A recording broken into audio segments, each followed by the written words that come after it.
بسم اللہ الرحمن الرحیم۔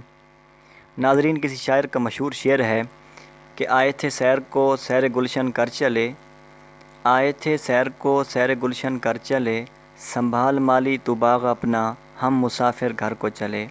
ناظرین، دنیا میں جو بھی آیا ہے وہ جانے کے لیے ہی آیا ہے، ہر ذی روح نے موت کا ذائقہ چکھنا ہے۔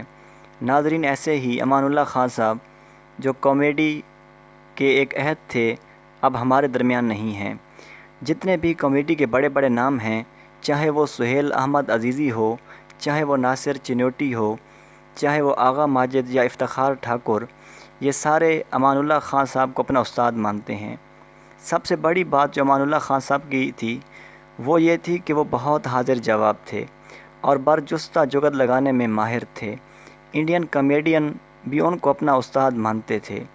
افتخار ٹھاکر اپنے ایک انٹرویو میں بتاتے ہیں کہ میرا جب پہلا شو تھا اور مجھے کچھ بھی تجربہ نہیں تھا، تو اس شو میں امان اللہ خان صاحب مجھے جگت لگاتے اور جب لوگ اس پر تالیاں بجاتے تو ان لمحات میں مجھے اس جگت کا جواب بھی دیتے کہ یہ اب تم لگاؤ۔ ناظرین، انہوں نے 69-70 سال کی عمر پائی ہے اور دنیا میں ان کا ایک ریکارڈ ہے کہ رات اور دن میں 860 تھیٹر ڈرامے کیے۔ اور سہیل احمد عزیزی جو حسب حال میں کام کرتے ہیں، وہ کہتے ہیں کہ پاکستان کے سب سے بڑے جو کامیڈین تھے وہ یہی امان اللہ خان صاحب تھے۔ اب ہم بات کرتے ہیں ان کی تھوڑی سی زندگی کے بارے میں۔ تو امان اللہ خان صاحب لاہور میں 1950 میں پیدا ہوئے، زیادہ تر تھیٹر میں کام کیا اور 2010 میں مشہور TV channel Geo News پر ایک پروگرام جو آفتاب اقبال صاحب کرتے تھے، خبرناک، اس میں اپنے اداکاری کے جوہر دکھائے اور اس پروگرام میں حکیم صاحب کا کردار انہوں نے ادا کیا۔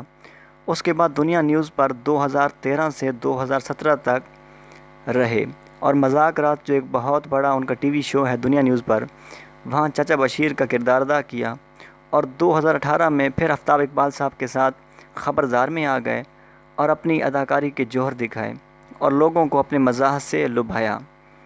اور ناظرین، انڈین کامیڈین نے بھی ان کو خراج تحسین آج پیش کیا ہے اور پاکستان میں 2018 میں ان کو پرائڈ آف پرفارمنس سے بھی پیش کیا گیا، جو صدر مملکت پاکستان نے انہیں پیش کیا اور پاکستان میں ان کو کنگ آف کامیڈی کہا جاتا ہے۔